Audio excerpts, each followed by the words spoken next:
ఇసుక దందాలు చేస్తున్నారు, ఆ ప్రాజెక్టులన్నీ పెండింగ్ లో పెట్టేశారు.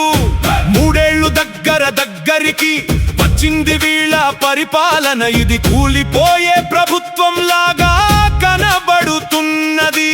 బీజేపీ అంతే, బీఆర్ఎస్ అంతే, కాంగ్రెస్ అంతే. మరి పార్టీ నేను పెట్టాను వీటన్నిటిని బద్దలు కొట్టడానికి. బాగా అర్థం చేసుకోండి.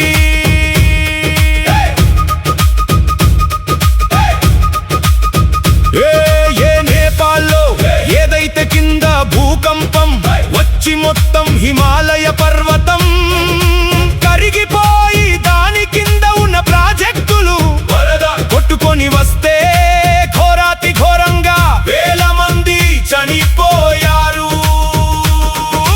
దీనికి కారణం ఎవరు?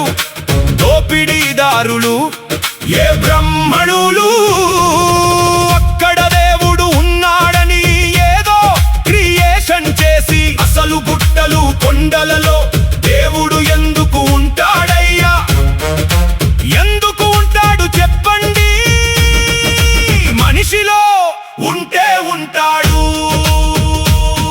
ఈ గుట్టలు కొండలు, ఈ బాపనోళ్ళు, ఈ జ్యోతిష్కులు, ఈ మతవాదులు లేనిపోనిది పుట్టించి ప్రజలను అక్కడికి పంపించి ఇప్పుడు సావగొట్టేశారు.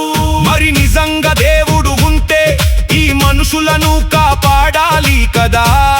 నీ దగ్గరికి మేము వస్తే మమ్మల్ని చంపుతే నువ్వు దేవుడు ఎట్లా అవుతావు?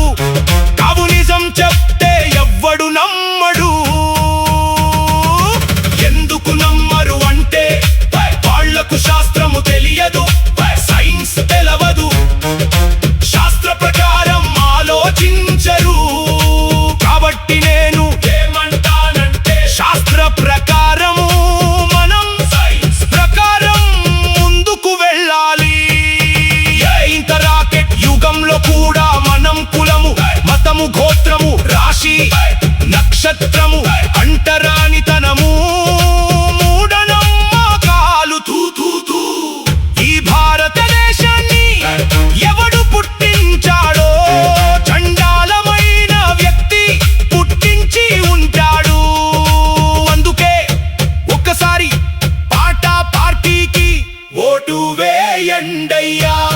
ప్రతి ఒక్కరికి నెలకు 30,000 జీతం ఇస్తాను, పని ఇస్తాను. ఇక అంతకంటే ఏం కావాలి చెప్పండి?